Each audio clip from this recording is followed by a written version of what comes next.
Hello, everyone. So I'm very honored to be introducing today Professor Wadie Said. Professor Wadie Said is an exceptional scholar, but also he's a close friend. So I'm particularly happy to be hosting him here at the Center for Middle East Studies at the Watson Institute at Brown University. Now, of course, this is the last event that I will be hosting as the visiting Mahmoud Darwish chair here at in Palestinian Studies here at Brown University. But I think we had a fantastic program, and this will be a fantastic ending for this year's program before the return of the program next year under the leadership, of course, of Professor Shara Doumani. So, welcome, Professor Said. I'm going to tell you a little bit about Professor Said. We don't have enough time to cover his long and distinguished record. But I'm going to start by introducing his institutional affiliation. He's currently a professor of the University of South Carolina Law School. However, he's going to be moving this coming year to the University of Colorado at Boulder, the law school there, which is a major and leading law school in that part of the country. Professor Said is a graduate of Princeton University and Columbia University School of Law, where he served as an articles editor of the Columbia Human Rights Law Review. Prior to joining the faculty at the University of South Carolina, he was a visiting professor in the Law and Society program at the University of California, Irvine, at Santa Barbara, and an assistant federal public defender in the office of the Federal Public Defender for the Middle District of Florida, where he represented one of the defendants in U.S. versus Al Arian, which is a very famous and extremely complex terrorism conspiracy case. Upon graduation from law school, he served as a law clerk to Chief Judge Charles Sifton of the United States District Court for the Eastern District of New York. And he was also a litigation associate in the New York office of DeBevoise and Plimpton. I got their names wrong, I'm sure, where he helped coordinate the firm's pro bono political asylum program. So as you can see, he chose a less treaded path in the legal profession, the path of human rights, of advocacy, of working on the cases that are very difficult to work on, but that are definitely worthy of working on. The cases of those that people do not want to hear, the cases of those that don't have the money to hire big lawyers for, but they were lucky to have a first-rate legal mind like Professor Said's working to defend them. Professor Said's scholarship analyzes the challenges inherent in the terrorism and national security prosecution system, covering such topics as coercive interrogation, the use of informants, low enforcement discretion and extra territorial jurisdiction, sentencing, expert evidence, and the ban on providing material support to designated foreign terrorist organizations. His book, Crimes of Terror, the Legal and Political Implications of Federal Terrorism Prosecutions, was a comprehensive legal analysis of the criminal terrorist prosecution in the United States. It was published by Oxford University Press in 2015, and the paperback edition was released more recently in early 2018. He teaches courses in criminal law, criminal procedure, immigration law, and seminars on international human rights law and counterterrorism.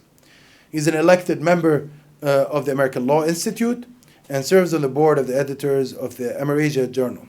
He also served on the executive committee of the AALS section on national security law from 2017 to 2019. He's currently working on a book, the very exciting book on Palestine and American law, and we're going to hear from this lecture today is going to be based on work he's doing for that book. So I'm very excited, and you should be excited too, because this is fresh work by somebody who's been in the field as well as somebody who's reflected very deeply on the American legal system. And it's a great honor to welcome him. Habibi Wadie, welcome to Brown.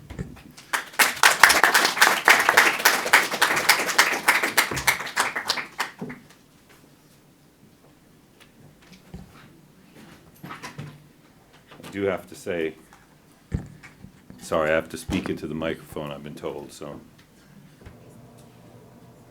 And I've already mastered the art of these absurd machines they put in the classroom now. Anyway, that's quite an introduction from Professor Takriti. I don't really know what to say. It's really quite exaggerated, but I deeply appreciate it nonetheless, and thank you so much, Professor Takriti, for inviting me and for being here for this last event of your tenure here as the Darwish professor, which I've heard from all the students has been an overwhelming success, and they've really appreciated you, as you should, as he is a leading, if not the leading scholar of Palestine in our generation, if not others, but let's be modest a little bit. Okay. And also thank you very much to Barbara for helping, of the Center for Middle Eastern Studies, for helping arrange my trip here. I'm really honored to be here, and thank you so much for having me. You know, this is a kind of a new project for me. You probably got the impression from what Professor Takriti was saying, at least about my work, that these are kind of, you know, intensive, legally rigorous arguments. I mean, I'm exaggerating a bit, but these are areas that are not necessarily, you know, things you think about when you read the paper, right? The ban on providing material support to foreign terrorist organizations, the use of informants, coercive interrogation, and also they speak of a kind of a bygone era, hopefully bygone era, in the immediate wake of the September 11th, 2001 attacks, where the law really changed, and it really changed for good in a negative way, and also the application of pre-existing laws morphed as well. So I've been engaged in kind of research and study of these kind of laws for a long, long time. And this is an opportunity to take from some of that and relate it more to what the issue of Palestine has meant for the law in the United States, right? It's something that I think I've touched on, but I haven't dealt with so directly. So I'm really honored to be here because, as Professor Takriti was noting to you, this is a new book project for me, and I think hopefully the topic itself warrants such a kind of a more extensive study, a book related study. So naturally, Palestine, as you can imagine, without knowing more, has featured in laws and cases over the past several decades in many areas of the law, including criminal prosecutions, immigration matters, extradition hearings, and also civil lawsuit. And these cases kind of run the gamut of issues. Clearly, I don't think it's a surprise to any of you to learn that these cases have kind of a political component. So when we understand that, and I think we understand it implicitly, let me make 3 points here that will hopefully be of relevance in the ensuing discussion and presentation. Okay, the first point. Palestine mostly sounds in foreign policy concerns in the United States. And it's well known in the law, at least. I'm assuming most of you, if not all of you, have not gone to law school, so you'll forgive me this point, which is it's well known in the law that political questions are not matters for the courts, right? So trying to distinguish the political from what is justiciable means what can be decided by the courts, that can be a bit of a confounding exercise, okay? And further, this principle kind of comes into play when considering when to challenge actions by the government that may appear to target, in our context today, Palestinian activism or associative activity. Okay. So, 2, Palestine is not recognized as a sovereign country by the United States. So, entities and individuals that purport to act on its behalf are not entitled to any type of sovereign immunity or protection like officials of other foreign governments normally enjoy. Further, this issue of Palestine not being a sovereign country in the eyes of the United States, when we look at the specific area of immigration, okay? So dealing with things like detention and deportation matters, a stateless Palestinian, or effectively stateless Palestinian, can be stuck in a kind of a legal limbo, okay? We also have to grapple with the fact that Palestine has long been conflated with terrorism in the eyes of American law. So that can create also problems for people who are facing deportation of Palestinian origin, in that their detention can be long and extended, and I'll talk about that a little bit later on. Also, we need to note that American law on terrorism specifically focuses on political violence by non-state actors. Okay, so there's a kind of almost a blanket, with one exception, of political violence by states, right? So state violence is generally not considered terrorism, whereas non-state violence is in American law, okay? So there's a kind of an exemption from state violence from the definition of terrorism at the expense of non-state violence. So the third point,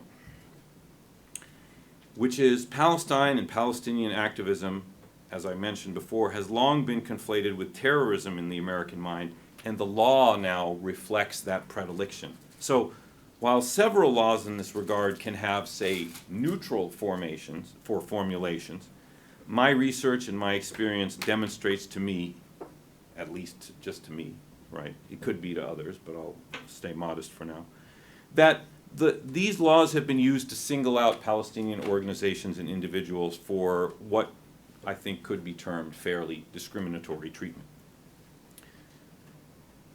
Okay, so before telling you more about the book, I want to just start here, or interject here, with a brief story.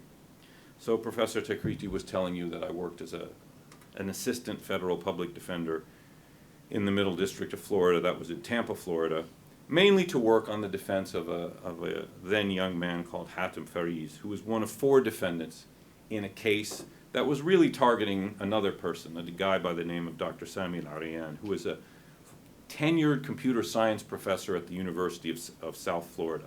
And he had a long record as an activist on Palestinian matters, okay? But I don't think it's unfair to say he came from a more of a kind of Muslim or Islamist kind of bent. Now, the defendants in that case were kind of rather theatrically charged with being members of the so-called North American cell of the Palestinian Islamic Jihad. The Palestinian Islamic Jihad is a designated foreign terrorist organization in American law. I'll talk about that also in a second.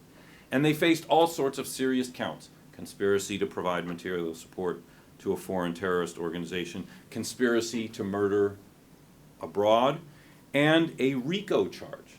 What is RICO? Okay. RICO stands for the Racketeering, Influenced, and Corrupt Organizations Act. It was passed, or the law that criminalized RICO was passed in 1968 as part of a massive criminal law overhaul that allowed the government to go after organized crime groups. So this is the law that broke the mafia, because essentially what the law does is it infers all acts of an organization to its members. So that allows a prosecutor to get around the issue of showing a direct link of a particular crime to an organized crime boss. Okay, so for example, in the context of the mafia in this country, the government could never show that the people on top had any link to the sort of killings and extortion that was happening kind of out on the street, let's say. But if you have a RICO organization, or a RICO enterprise as it's known, if you say the whole group is a criminal organization, okay, then you can start to say that all the crimes that its members commit can be attributed to every single person in the group. So in this case, consider the theory. The defendants in the Al-Arian prosecution were alleged to be members of the Palestinian Islamic Jihad, which by the way, that's a government formulation. Again, there's there are lots of side issues that I could easily get sidetracked on, but I'm also paying attention to the time. But one of them is that I won't really harp on today, but one of them is terminology. Okay, the Palestinian, it doesn't necessarily always matter, but to me, I don't know, it does. So the Palestinian Islamic Jihad is what the government calls it. They call themselves the Islamic Jihad movement in Palestine. Does it make a difference? You can be the judge of that. But if you notice over, or if you follow it over time, the government doesn't have a lot of respect for the Arabic language and how groups choose to present themselves. It's just a kind of a side point to bear in mind when you consider these things. In any event, back to the RICO point. So the government says the Palestinian Islamic Jihad is a RICO enterprise. And whoever's a member of this enterprise, well, all the crimes that it commits can be attributed to them. So what are the crimes this group commits? In the legal parlance, they're called predicate felonies. So some are murder, right, and robbery, and extortion, okay, extortion. So there was a problem in this case that myself and my colleagues kind of pinpointed, you could say. The government had a theory of extortion. What was the theory of extortion? It was that the Palestinian Islamic Jihad was trying to extort the state of Israel from the land of the state of Israel, the West Bank, and the Gaza Strip. So we challenged that theory, and we said, you know, that's how can you extort someone out of territory that's disputed, right? I mean, the West Bank and the Gaza Strip are still, at the very least, disputed territories. So at the first go-round, the court dismissed that count. They said, okay, this theory of extortion, it can't be allowed to stand. But because, and sorry, for those of you who are thinking about becoming federal prosecutors, you should know the law is written for you to win, okay? So how does that work? Well, the judge dismissed the count, but then he told the government you can go ahead and replead it if you change the language. So the court allowed the government to amend the indictment to come up with a new theory. So this time they said, okay, the extortion is just with respect to the land that constitutes the pre-1967 borders of the state of Israel, not the West Bank and Gaza. So again, I moved to have this dismissed from the indictment. I said, this is a political dispute. This isn't a gang or the mafia shaking down a shop owner for money. This is a struggle over sovereignty and political representation, right? You may not agree with it. You may think this group is a violent terrorist organization. It doesn't render this theory logical under the law. But sad to say, the court disagreed, and there we were. And this is one of the reasons why I got out of the litigation business and into the academy, because at the very least, I could continue to talk about this, because you can't continue to talk about things once the court has ruled against you. You can get in trouble for that. Okay. So, why this book? As I mentioned earlier, I've written about several issues pertinent to this current project in a decent degree of depth, from the angle of challenging the war on terror and its effect on American law, particularly on criminal law and procedure.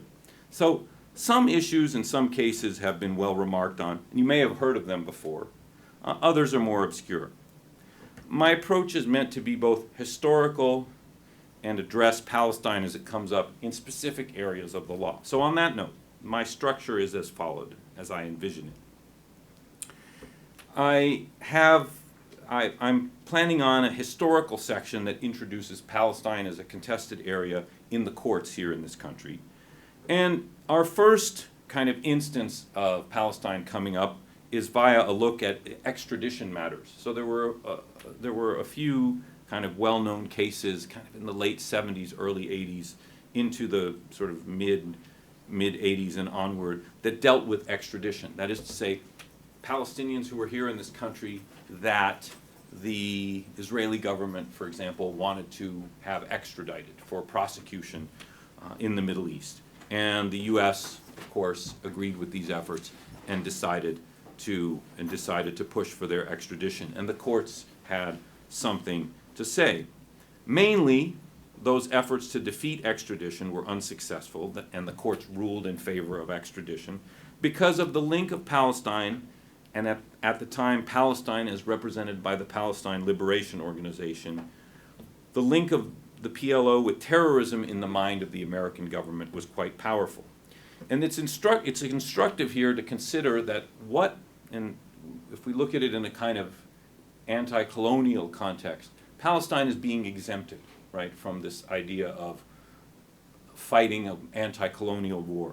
Basically, for the United States, especially in the 70s and 80s, and it's still probably true today, but certainly then, organized Palestinian political violence against Israeli targets is always terrorism, as I mentioned, in the view of the U.S. government. And in the 1970s and 80s, there was no way to make any arguments to the contrary. You still probably wouldn't. Just if you were asking me to handicap this, I would say that's also not going to be a winner today in the courts.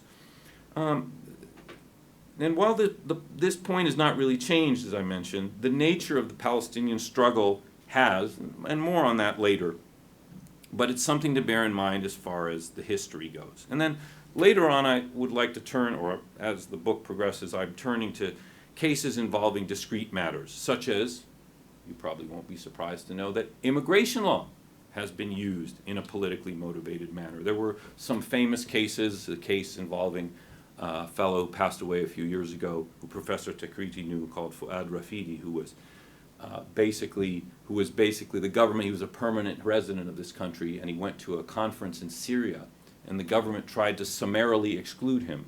That is to say, deny him entry into the U.S. without even hearing. And his lawyers managed to defeat that effort. Okay. Another case involving immigration charges, famously known as the LA8 case, which involved 7 Palestinians and 1 Kenyan national who were targeted by the immigration authorities. It started in the mid-1980s and it didn't end until early into the 21st century. So it was at least a 15, 16, 17-year struggle in the courts. But basically these were individuals who had overstayed their visa or otherwise were here in violation of the immigration law, but on kind of, comparatively speaking, low-level violations. The government was going after them because they didn't like their political views. They didn't like the fact that they believed these were sympathizers with the Popular Front for the Liberation of Palestine. So it was a targeted immigration action. Now, there were the problem in these situations with arguing against these types of efforts is the government has incredible power, and there's incredible deference in the courts to the government in the immigration context. Also, the idea of prosecutorial discretion, which will come into play also in another context now, in a criminal context. But the idea is when the government decides to prosecute someone, okay, or bring a case against someone, whether it's an immigration matter, which is a civil, not criminal matter, although it looks a lot like a criminal matter. And deportation is a pretty harsh fate, even though it's not considered punishment for criminal purposes, right? Deciding who to target, that's not something you or I have any say in, right? That's strictly the prerogative of the government, and there's a lot of deference to that discretion, okay? Now, in the cases that I mentioned, Rafidi and the LA8 case, the government's efforts to deport these individuals ultimately failed because the government went even farther than it was allowed to go. It went even farther than what the law allowed because it was targeting nonviolent individuals based on their views and associations. But that's not to say that there weren't some dangerous precedents established. So, for example, in the Supreme Court of the United States opinion on the LA8 case, it was called ADC versus Reno. It's a 1999 case. The Supreme Court ruled that if you're an immigrant, if you're a non-citizen, and you feel like you've been targeted unfairly for your political views, but other immigrants have not, okay? So that is to say, you're arguing that you've been selectively targeted, you can't make that argument. You're precluded from making that argument. So even if you say, well, I'm being targeted for my First Amendment views, the Supreme Court said you're not allowed to argue that, okay? So the Palestinian background and politics of the subjects of ADC versus Reno, the LA8, clearly had a role, I think, in producing such a negative opinion. Now, on the criminal on the criminal, or from the criminal angle, I have to say a fair bit of the book will involve areas I've already written about extensively, such as the ban on providing material support to foreign terrorist organizations, which was passed in 1996 by Congress. It's a kind of a funny law because it was passed in the wake of the Oklahoma City bombing of 1995, which, as we all know, was not done by foreign terrorists. But let's not dwell too much on logic here. This law criminalized providing something called material support to designated foreign terrorist organizations, or FTOs, by getting Congress to accept the idea that because money is fungible, okay, if you're giving money to a terrorist organization's, say, charitable wing, right, that'll free up money for the group to engage in violence, okay? And as advocates Michael Deutsch and Erica Thompson argue in a two-part article in the Journal of Palestine Studies from 2008, I believe, they make the argument that the law was basically passed with the paradigmatic terrorist group being the so-called Islamic Resistance Movement, or Hamas, as we know it more directly here in the United States, as the kind of paradigmatic terrorist group. So it has separate military, political, and charitable wings. And Deutsch and Thompson make the argument that the law was passed specifically to target Hamas, but obviously has a broader and more appealing scope from the perspective of the United States government. It basically allows for the criminalization of any kind of contact or any material support, which, by the way, doesn't just mean money. More on that in a second here. Material support that helps a group. So there's a couple of huge innovations here. So one of them is that material support is support. So normally in a criminal law context, what's a crime? A crime is murder or robbery. So it's substantive activity. Now, people can be charged with aiding and abetting, supporting a crime, but that's kind of secondary to the actual substance of the crime. Here, the substance of the crime is support. So, kind of legally, it's a bit of a strange theory. But more, I think, more kind of to the point is that when you talk about material support to a terrorist organization, you're no longer talking about what was the case in the era before the law was passed, certainly in 1996, but more kind of to the point after the September 11th attacks, which is that there has to be a link to an act of violence. Now, the concern isn't that there was a particular act of violence, it's that someone is providing support to a particular group. It doesn't matter if that support had anything to do with violence or anything like that. It's just the fact that this group that's been declared as a terrorist organization by the government is being supported. And we see echoes of today's struggle over free speech and BDS in the passage of the material support ban, with groups like the Anti-Defamation League supporting the passage of the law, and groups like the American Arab Anti-Discrimination Committee and the ACLU opposing its passage. Okay? Because, after all, we've learned, and the Supreme Court of the United States has told us, that material support doesn't just mean money, it can mean speech as well. So if you come to me from terrorist group X, okay, and you say to me, hey, can you teach us how to use international law to advocate for our cause in a nonviolent manner, I'm going to say no.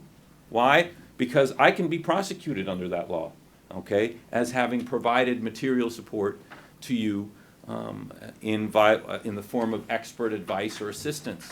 Okay, so material support in the form of speech, not just money, not just weapons, right, in the form of speech is also prohibited.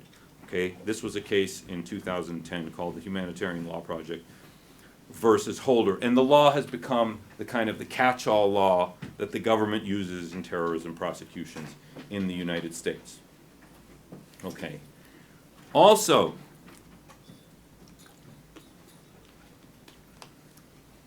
the material support ban implicates the issue of foreign policy and the law as well.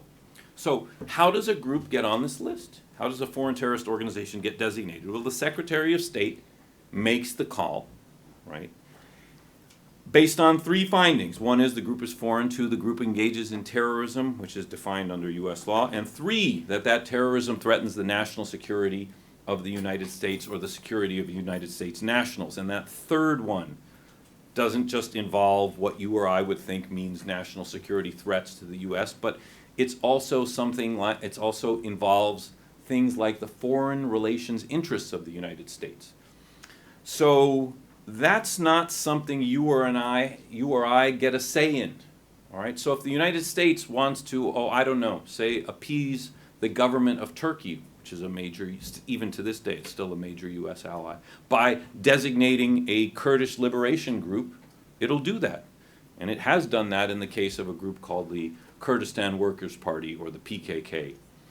And as a result, the PKK can't go to court and make an argument by saying, we're not at war with the United States, we don't have a quarrel with the United States. Courts will basically not entertain such claims, because those decisions are made at the level of the executive branch in the form of the Secretary of State. We can't challenge them. Okay. Other groups have tried, and the courts have all rejected them. Okay. So, looking more at the substance of who gets on the list of foreign terrorist organizations, my argument is that it's heavily Islamophobic. After all, I think I counted today, I could be off by one or two, but I counted 59 of 68 groups that are listed as foreign terrorist organizations are either Islamist in scope or Muslim in their makeup. Okay, and I should also note that 7 to 8 of the groups are actually Palestinian. So we also need to bear in mind the United States considers the Palestinian terrorism threat to be quite profound, given that more than 10% of groups are Palestinian. Now, for those of you who are interested, who still believe the United States is an what is the word again? An honest broker. There we go. In the struggle over Palestine, there once was an Israeli group known as Kach or Kahana Chai, that is the Kahana movement. Okay, but it was delisted last year in 2022. Why? I mean, you can read why. They said the group isn't active anymore, etc. It's not a threat anymore. Okay, they came up with some reasoning. You can decide for yourself if it was convincing or not, but you can't challenge that finding. All right. We could also note the convenient timing of it, given that the Kahana movement is now well represented in the current Israeli government. Okay, and as a result, we can't also, as the list is made up, we can't challenge who's on the list. Also, we're not allowed to challenge who the government decides to prosecute. So what do you think I did? Maybe you think this is predictable given, my name and background. But when I was on the El Arian case, I tried to make the argument that the prosecution itself was selective, that these people were being singled out on the basis of their background, their nationality, their political views. Okay, so what did I do? This was in 2003, 4, 5, that time. So on 3 different occasions, I made the argument that this prosecution was selective. Okay, if you can show that the government is prosecuting someone, and this is a theoretical thing, because in reality it rarely ever happens. But if you can show that the government is targeting someone based on an impermissible ground like their race, their religion, their national origin, when other similarly situated groups are not being prosecuted of different background, right? You may have a chance. It's a real loser, but I love to make it anyway. I made it on 3 occasions, okay? And I pointed to the Kahana movement's activities in the United States. What were those activities? Well, the leader of the Kahana movement, which was a banned foreign terrorist organization, what did he do? He came to this country, right? He traveled to the United States. Could you imagine who was the leader of Hamas at the time? Khalid Mash'al. Could you imagine Khalid Mash'al coming to the United States, right? And not being arrested and having the book thrown at him? Well, the leader of the Kahana movement came here, After he left the country, the government purported to cancel his visa, but there was no indictment. The government raided the Kahana offices in Brooklyn and in New Jersey. Okay, did they ever prosecute anyone? No. Okay, I made this argument, like I said, 3 times. Every time I did more research and I found more evidence. Okay, but I can't tell the FBI who to prosecute. I can't tell them when they should be bringing an indictment, right? I lost all 3 times. The first time the judge wrote a page denying it. The second time he wrote a paragraph. The third time he just denied it from the bench. Okay, so it just shows you how I was testing his patience.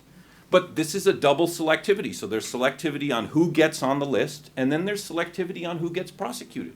Okay, so these are things to bear in mind. Now, again, I've written about this, and I plan to revisit it as well in the case because in the book, because this case hasn't gone away. But the most notorious, in my view, of the material support cases involving charitable donations was the prosecution of the Holy Land Five. Like I said, I've written about it and spoken about it many times. But let me give you just a brief recollection. In that case, defendants, 5 Palestinian Americans, were charged, or Palestinians resident in the United States, were charged in 2004 with providing material support to a banned foreign terrorist organization, the Hamas movement, on the theory that they gave to zakat committees. For those of you who don't know what zakat is, it's the kind of Islamic obligation to give charitable donations to the less fortunate, which is one of the 5 pillars of Islam. And in Palestine, there were committees that would accept donations from wealthy Palestinians abroad and distribute to the less fortunate. So the government initially argued that these committees were a front for the Hamas movement. They were part of Hamas and they were the charitable wing. But at trial, they backed off this. And they said, actually, these zakat committees are linked in the popular imagination in Palestine, the West Bank, East Jerusalem, and Gaza, with the Hamas movement. So giving to them enhances Hamas's reputation in the community. Now that's, you can, believe that if you like. I, of course, don't. But that's a long way from money is fungible.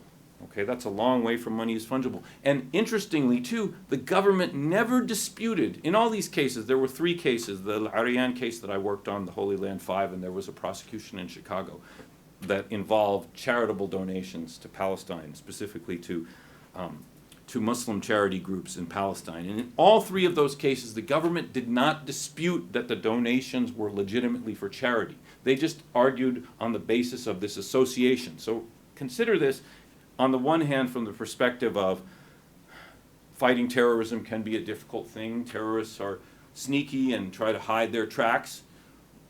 But also consider it from the point of view that maybe the government is overselling that line too, right? So here the theory was that the zakat committees in Palestine, this is back to the Holy Land Five case, they were linked in the popular imagination to Hamas, right? Not that they're a front or that money is fungible, but they enhanced Hamas's reputation in the community. How were they linked to Hamas at trial? It was actually, it's one of the great miscarriages of justice. It's interesting. You see these sometimes with Palestinians in the British context. In 1994, there was a prosecution of 2 Palestinians for an alleged murder attempt of the Israeli ambassador, and that turned out to be a complete. That in the end, the prosecution kind of unraveled many years after they were convicted and given long sentences. This is the case of Samar al-Alami and Jawad Batmi. But at least in that case, the allegations were rooted in a kind of a crime that you and I can imagine. You can understand when someone shoots at someone else with the intent to kill them, they might be charged with murder. Providing charitable donations on the idea that they're enhancing the reputation of a terrorist group and giving them material support, that's a little harder to show. So how did the government show it? They brought in Israeli agents who are allowed to testify anonymously as experts. Now, those of you who don't know how the law works, there's 2 types of witnesses. There's a lay witness who comes and says, yes, on January 1st, I was in my room watching TV, etc. Just the facts. And then there's an expert witness who, once they're qualified as an expert, what do they get to do? They get to give their opinion. Okay, so it's powerful. So you get to say not only what the evidence is, but what your opinion of that evidence is. Okay, in this case, the Israeli agents were allowed to testify anonymously, meaning we didn't get to find out their identity, their background, or anything like that. And they were allowed to link the the defendants with Hamas. How did they do that? Okay, so let's consider this. The defendants in the Holy Land 5 case, they'd spent many years, especially after 1995, when donations to Hamas were banned in this country. They spent many years scrupulously avoiding donating to Hamas, okay, after 1995 when it was banned. The Zakat committees themselves, they were never listed as fronts for Hamas. They never received assistance from, they even received assistance, I could say, from USAID, all right? And the defendants tried to ask the government, what aid is banned? What groups are banned? Where can we send our money? The government never replied, okay? In the end, they lost that battle and they were convicted, okay? How were they convicted? Well, the anonymous expert witnesses, the Israeli Secret Service, one was from the Israeli military, the other was from the Israeli Secret Service. They basically said, well, we seized documents in a raid, okay, and the document shows these Zakat committees are parts of Hamas. Now, I don't want to suggest bad faith on the part of the Israeli army or security services, right? But the potential for I don't know, creative, we could put it, creative interpretation and creative interpretation of these documents and doctoring them all. I think it's clear that's what happened. But anyway, and also, by the way, when you introduce evidence in court, usually the government has to establish what is called chain of custody. Okay, we got this evidence here, we gave it to that person who kept it here and then turned it over here, and now it's in court. How can you establish chain of custody from the Israeli military? I mean, there's a decent, I think, basis for bad faith, but the court didn't buy that, right? In the end, they lost the battle and they were sentenced to many years in prison. The two kind of heads of the Holy Land Foundation, Shukri Abu Bakr and Ghassan al-Ashi, 65 years in federal prison they got for nonviolent aid to Palestinians. It's a case that still, as you can see, sticks in my craw all these years later.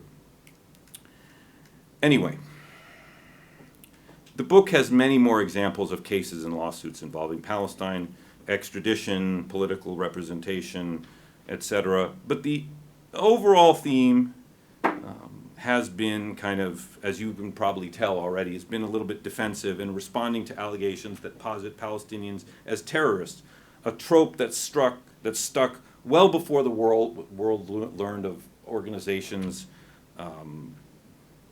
known as Al-Qaeda and ISIS, or whatever they call themselves, right? This trope has disadvantaged Palestinians in many areas.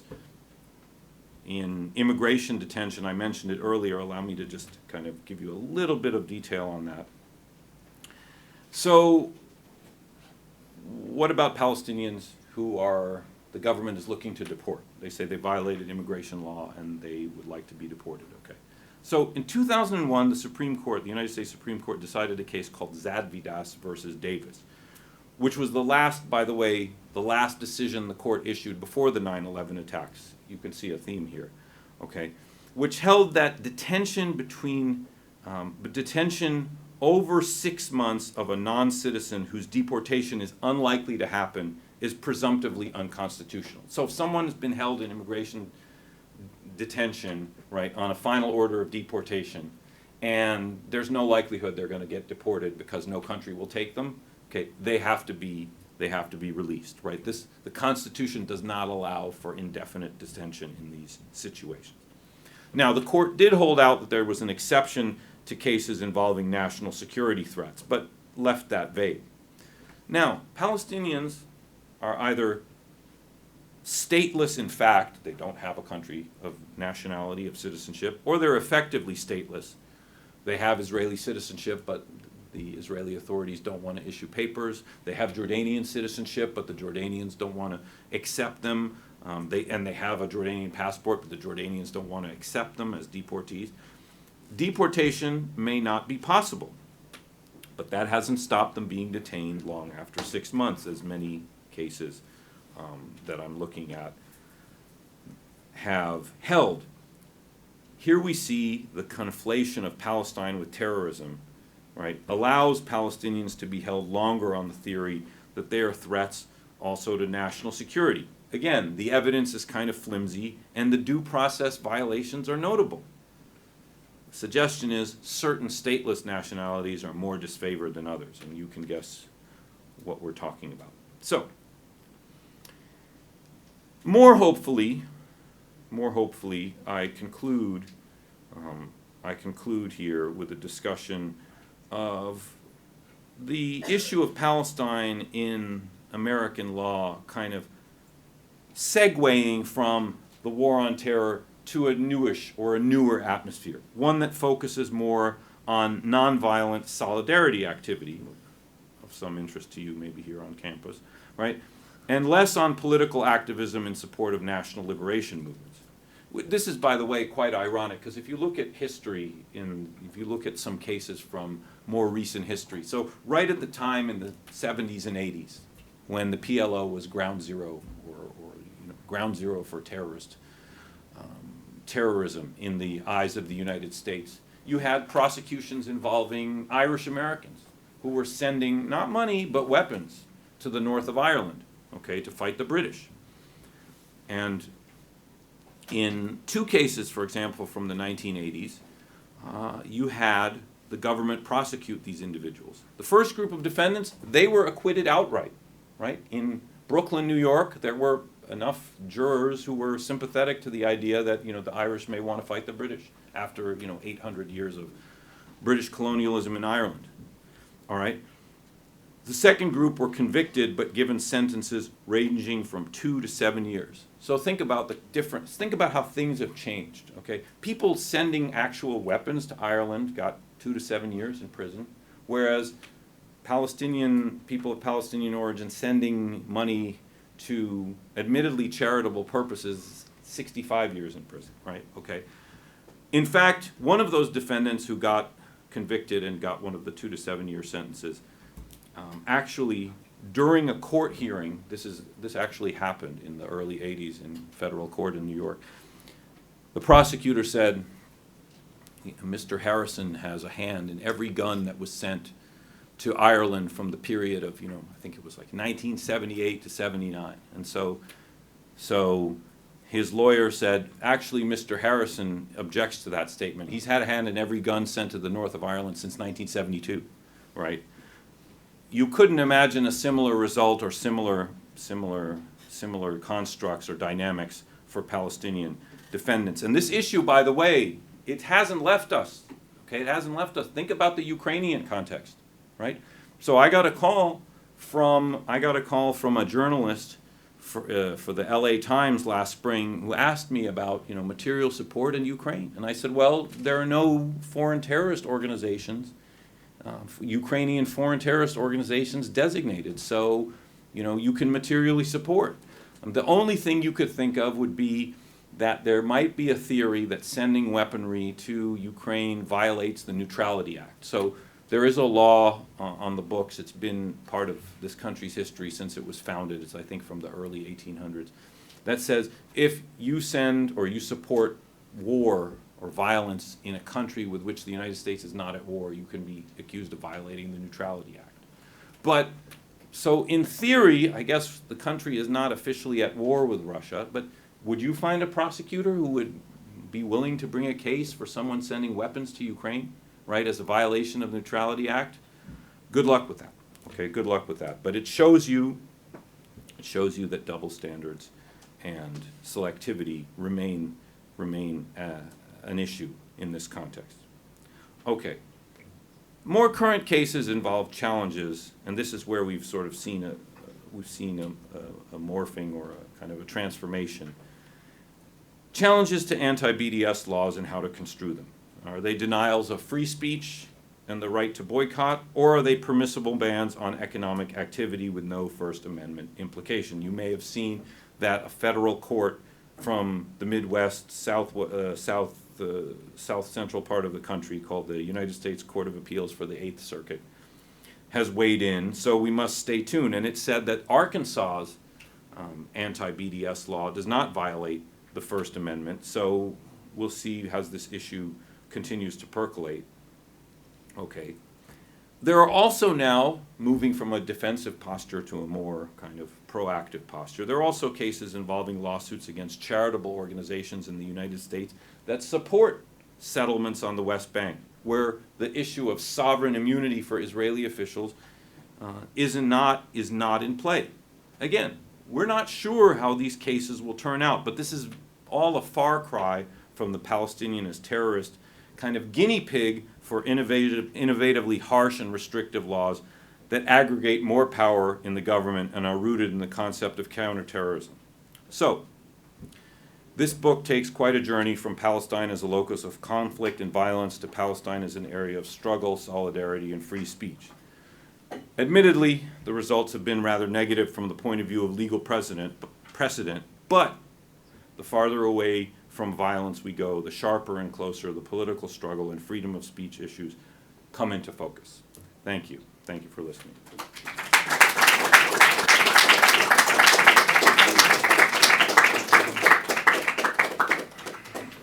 Okay. Thank you very much, Professor Said. I'm going to have everybody think about their questions, but first I'm going to ask you a couple of questions in relation to this fantastic and really, really deep presentation given by somebody who's been at the forefront of fighting this system. The first question has to do with the actual context and the historical context. I can't help but ask it given my own historical interest in anti-colonial revolutionary movements worldwide. Something that always strikes me in this country is that until 2008, the African National Congress, which led the anti-colonial struggle against apartheid in South Africa, was a designated terrorist organization. Up until 2008. It took a bill from the House of Representatives to remove it, and it was a special bill, HR 5690. Does that ring a bell? Yeah. And what's interesting about that bill is they say that one of the unintended consequences of some of the laws out there was that groups that they did not want to criminalize end up being criminalized. And in this, in this context, they're referring to groups that I would argue are probably terrorist organizations, unlike the ANC, like the Montagnards in Vietnam, who are fighting against the liberation of their own country. For example, some of the Miami Cuban groups that were involved in operations in Cuba, and they ended up being removed, of course. But you have other groups being designated as terrorists, and as you mentioned, in this case, in this country, there's opposition to Palestinian liberation, period. The country has stood against any attempt to create a free Palestine. Okay, and not only that, it has also been supporting the settler colonial structure in Palestine, as it was earlier supporting the settler colonial structure in South Africa by clearly criminalizing those groups that were mobilizing against it. So how do we consider that setting in the international legal order? Because I know, and especially in activist movements, I hear this a lot, in the human rights movement and elsewhere. Sometimes people refer to the law, and they refer to this is illegal or this is not good under international law. But when you look at it historically, the law has been an instrument of political power. Often, actually, is defined by imperial powers. They set the law, certainly when it comes to the laws of war. So do you have any thoughts on that, and how does Palestine fit within that? Second question is, how does Palestine then play a role in transforming the American legal order in general? Has it played a particular role in increasing the severity of these laws, and I wonder if you're going to address that in the book. So we're going to start with those, and then we'll field some questions from the floor. Yeah, Thank you. So sure. Thank you, Professor Takriti, for the questions. So the thing that's hi. So I don't like microphones, but anyway. So the thing I think we need to bear in mind is that terrorist organizations, as designated, there are different legal postures. So the ANC was never a designated foreign terrorist organization for the purposes of the ban on providing material support. It was an internal State Department designation that basically made it, impossible for Americans to send, direct aid and for ANC officials to come here. So the way this issue came up was, I think it was the foreign minister of South Africa was a member of the ANC, complained to Condoleezza Rice that he needed a special waiver to get into this country on the basis of being a member of a terrorist organization in the State Departments. And that's what led to this. So there are different ways to designate groups, and the government does have different lists of organizations, which is another kind of special trapping of power, that you can make these kind of distinctions, because at its heart, the United States, in its most unvarnished construct, which is an immigration law, where its power is at its highest, any two people or more who get together to commit an act of violence for a political purpose can be declared a terrorist group, right? A terrorist organization. There's no need to have a larger organization or a designation. It's that is terrorism for the purposes of immigration law, and people can be denied the right to come here. They can be what is known as declared excludable, meaning not allowed to come in. And so it's in that context that what the U.S. does is it has this incredibly broad spectrum of what it considers terrorism, non-state activity for political purposes, and then it makes refinements or exceptions as it sees fit. So if it has more sympathy for the cause, they can make an exception, which is what they did in a couple of cases in the immigration context, where people were here and successfully made arguments that they weren't a harm to the U.S. and that they were, minimally violent, et cetera. And the government granted them a kind of a waiver from this general terrorism related ban. Now, how that relates to Palestine is, I think, one of the interesting innovations, and maybe even unintentional, is that the Oslo peace process, right, which had the effect of eliminating some Palestinian groups from this type of terrorist umbrella, you could say, and didn't list them as FTOs, it now started to make distinctions in terms of, which there are good Palestinian groups and bad Palestinian groups. And I think that the unintended consequence of that is that it makes it harder to designate sort of all Palestinian political activity as de facto terrorism. So I think that and I don't think that was intentional, right? I just think that there is more room to make arguments. But we have to be clear what the limits are. International law, has very clear definitions of what is terrorist activity or what is illegal violence, illegal political violence, and what isn't. And that doesn't fit into the structure of an anti-colonial movement, right? It's restrictive, it's European, Eurocentric, or and as a result, there's only so far you can go with the law, for sure. Thank you very much, Professor Said. And now we're going to take some questions from the floor, and we have a question also from one of our viewers online. Nader? Can you hear me? No. Oh. Yeah. It's okay, I'll just... Okay. Just for the live stream. Hello? Hi. I'm Nader, a senior Palestinian American. Thank you for being here and the lecture. I think the work you do is really admirable. My question is, what work can be done to counter the double standard and politicization of the law in the U.S. when it comes to Palestine? Well, I think you're seeing sort of as attitudes shift in this country, and I think there's more that, I think it's hard to underscore, for those of you who are a little older like myself, just even the use of the phrase Palestine was like considered, certainly in the 70s and 80s, it was like you were itching for a fight, right? And that's obviously completely changed. So I think there's become more of an understanding of what the nature of the Palestinian plight, the Palestinian struggle actually is. And so domestically, there's a lot of work to be done, but you see that on campuses, which is why they've become such a flashpoint, is that a lot of the intellectual work and discourse that's been taking place has understood what the Palestinian struggle has kind of represented worldwide, and that's translating more and more. But it's going to be a kind of, I'm not an organizer, and I'm not a political organizer, and I don't understand how those things work. But I do see that there is more kind of popular receptivity to the Palestinian narrative, which inevitably will have to, at some point, reflect or effect some sort of change in how the law works.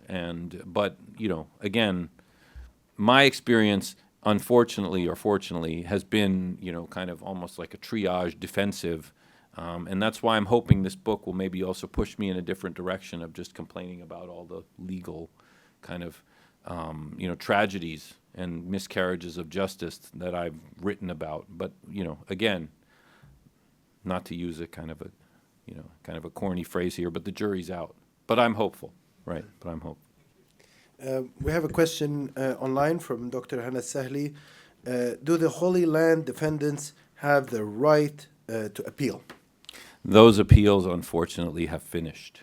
So they've appealed and they've lost. It's actually, if you really want to, have a difficult day enjoying some or not enjoying some horrendous reading, you could read the United States Court of Appeals for the Fifth Circuit's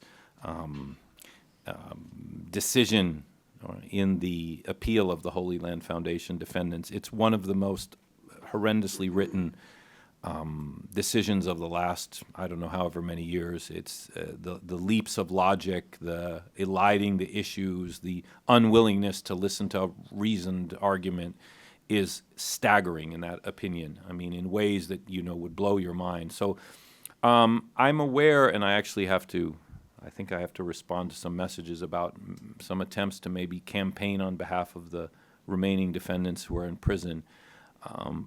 But yes, there's more work to be done on that. And would a presidential pardon be possible? Certainly a pardon would be possible because they are federal prisoners. But if anyone was here alive, some of you maybe were alive in 2000, there was a big scandal of Bill Clinton had a big scandal over some pardons. So we've had, and then, that's right too, I forgot. Former President Trump too also had some problems with pardons as well. So I could imagine some backlash there too, but theoretically it could happen. Mm-hmm. Yeah, please. Michael, yeah. Well, can you introduce yourself, please, Professor? Hi, I'm Michael Steinberg in the History Department. How are you? Nice to see you. Yeah, you too. You mentioned a structural issue involving Hamas having a charitable wing as well as a military and political wing. My question involves the vulnerability of organizations that are educational or charitable with no connection to other kinds of political or military activity.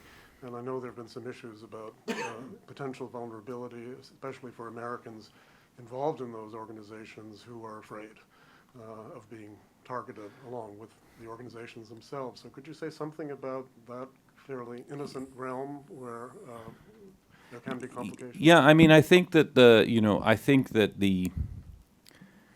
are real questions of definition in terms of, what does it mean to be the charitable wing of an organization, right? And, so questions like, let's say you had someone who was a member of a terrorist organization but also was on the board of another, educational or charitable organization. Does that mean that they're a front group?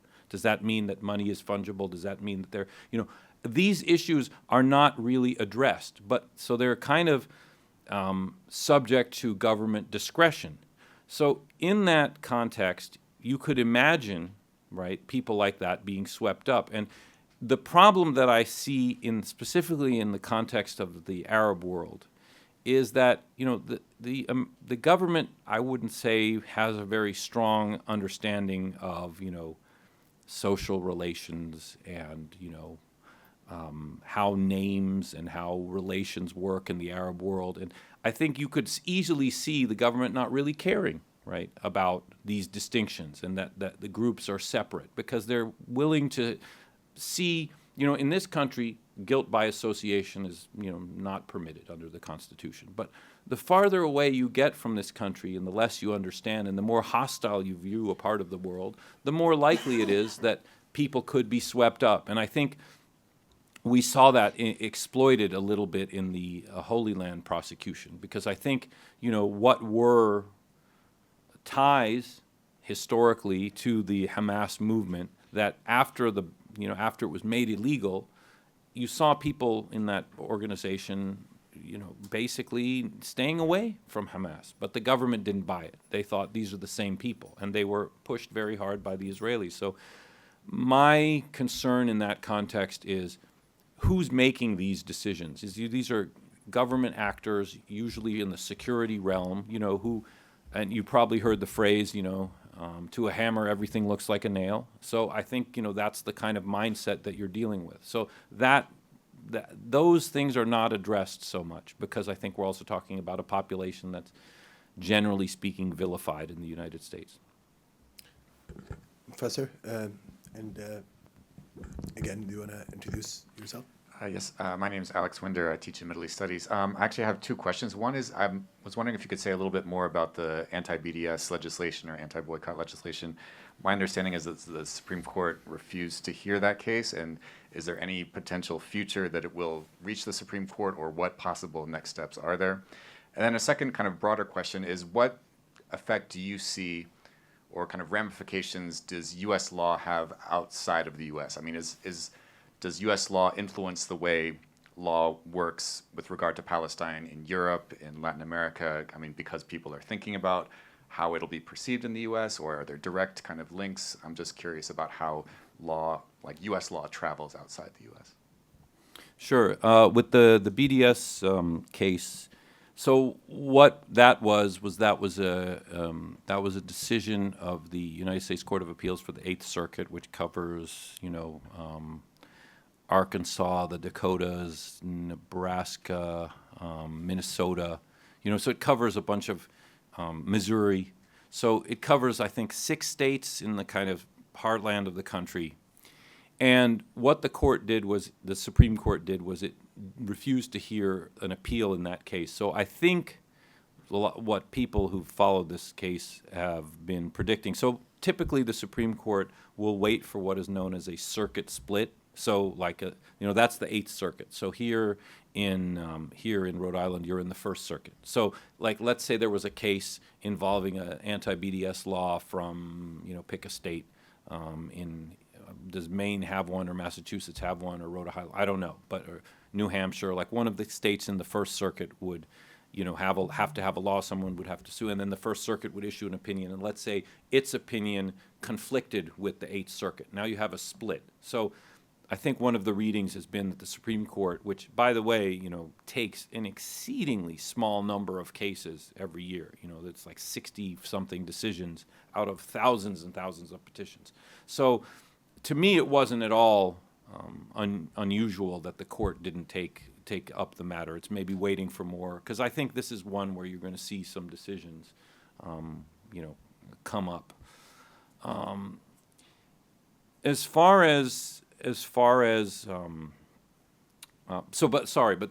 That remains the law in the Eighth Circuit. So that's the law for now in the Eighth Circuit. So another circuit could be different. We'll see what happens. As far as American law, I mean, this concept of material support is sort of unique to this country. You don't see it to the same degree. For a long time, countries that are major allies of the U.S. maintain distinctions between a group's political wing and a group's, military wing, although, that's been breaking down a little bit. I think the concept of material support has been a difficult one to transport because, you saw how it took me so long to try and explain it, and even then there's so much that I left out, which, sometimes I don't even understand, what exactly the ramifications of all this is, and who's really targeted by it, given that there's so much government discretion. So I think that's been one that's been an outlier, and I haven't seen as much activity sort of worldwide in this area. I think, I think the law has been more conservative or in outside the United States. I think we have a question there. Nadia? Do you want to introduce yourself, Nadia? Yes. So my name is Nadia Tadros. I'm a student of history. So my question is that I've been noticing that from the cases that you've been mentioning, all the criminalization and exceptionalization is in the state of, let's say, donation, aid. But you never notice, or my question is, are there cases where trade, commercial exchanges with the U.S. Of people, let's say, doing trade with people associated with Hamas, being criminalized in the same way that charity and aid has been criminalized or used in law? I mean, I think that thank you for the question. I think that, there was so in 1995, President Clinton issued an executive order basically banning any type of interaction with Hamas, which later was kind of extended by the material support law. So trade, first of all, can come under the aegis of material support, right, for sure.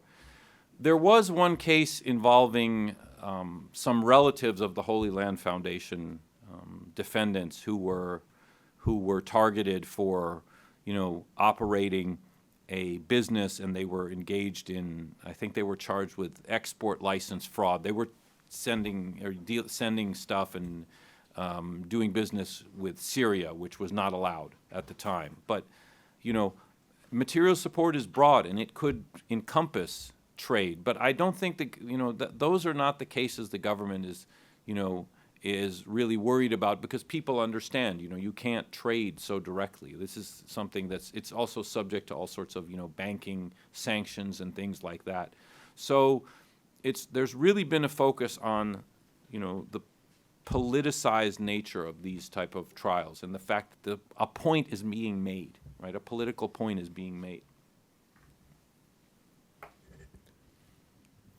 All right, so I have a last question for you, Professor Said, before we end the session, unless somebody comes up with a question here.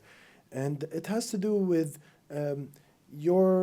something that you referenced, which is the current Israeli government, which, of course, I believe one of the groups associated with it or that shares similar ideologies even threatened your own family back in the day.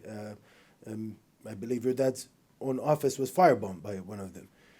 So you yourself... Allegedly, right? Allegedly, as they say, yeah. But so you were in a way like almost, you lived a part of your life threatened by these groups. What happened with that? And we have now Ben Gvir running around, different people who are engaging, of course, in state terrorism on a heavy basis. They're killing a lot of people. They're threatening to erase entire towns from the face of the earth. What goes on with that? Well, I think the issue there is, this goes back to the point about selectivity that I was talking about. I think that essentially, the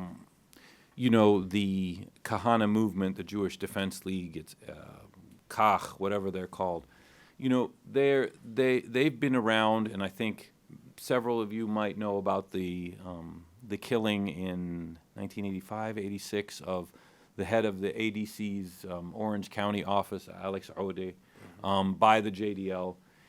His office was firebombed, and his killers are known to the United States. One of them is actually kind of like one of the, you could say, kind of gurus of, sorry, that's maybe an offensive way of putting it, to to gurus everywhere. But one of the sort of intellectual mentors of Ben Gvir, the current Israeli minister of the police or whatever he is, he's his mentor was one of the killers of Alex Audi. He's an American and naturalized Israeli citizen, and they know who he is. But there hasn't been any real really breakthroughs in the case of the killers of Alex Audi, and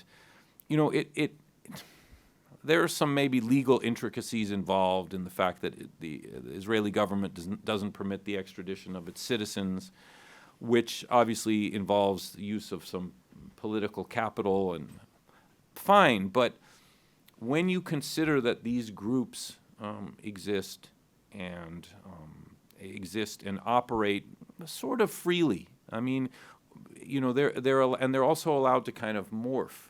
So, for example, one of the Kahana breakaway groups is called Lahava, right, which basically is an anti-miscegenation group. It operates to prevent Israeli women from, getting romantically involved with Palestinian men, and vice versa. But they're mostly concerned about Palestinian men and Israeli Jewish women, to be precise. I mean, it's clearly associated with the Kahana phenomenon, but it never got listed. It never got listed as a front group, right? Whereas if you could imagine if they're a similarly affiliated group with Hamas or the Islamic Jihad or the Popular Front, right, operating in the open, would have been slammed down with alacrity. So, I think the reason why I focus so much on the Kahana movement, and it's not from a personal, background, although I feel, that is a pertinent point to make. It's because of the glaring double standard where you have an extremist group that even the U.S. government for 30, whatever it was years,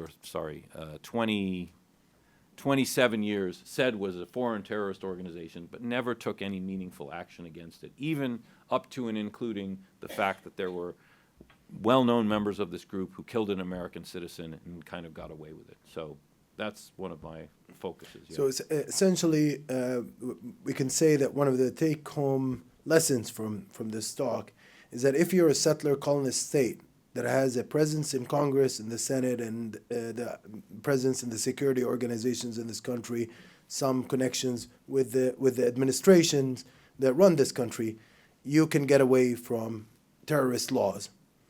But if you're an anti-colonial movement, you'll get completely criminalized. Is that a fair way of putting it? I think if you're a movement that wants to use violence in a political context in Palestine, sure, you're not going to. Or in South Africa, or in elsewhere, yeah.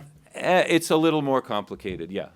So this is the material support discussion in the post-1996. That was as the government here shifted to a conflation of also Islamist violence with terrorism, right? So we also saw that was in the wake of the first World Trade Center bombing of 1993 and the kind of the blowback from the U.S. involvement in Afghanistan in the first go-around in the 1980s, fighting against the Soviet Union. So there was a kind of a shift that already was taking place pre-September 11th, and then September 11th acted as what you would call a huge accelerant to push this agenda. So the Islamophobia took it to the next level. Exactly. What was a legal structure designed to contain anti-colonial movements became accelerated as a result of post-1990s Islamophobic. Yeah, so I think that the Islamist nature of the groups really took it to a new level. I think it allowed what was previously, the government was hesitant about, it now was willing to go at it full bore. Well, thank you very much for that, Professor Said. I learned a lot from this, and I'm sure the rest of the audience has learned a lot from this. It's not a happy talk. It is about the dark side of the American legal system, and you've been engaged very much in fighting that dark side. You've been a force for good in it. We appreciate your efforts. We appreciate you sharing your knowledge and experience, and we look forward to reading your book. Thank you very much, and please give Professor Said a warm welcome.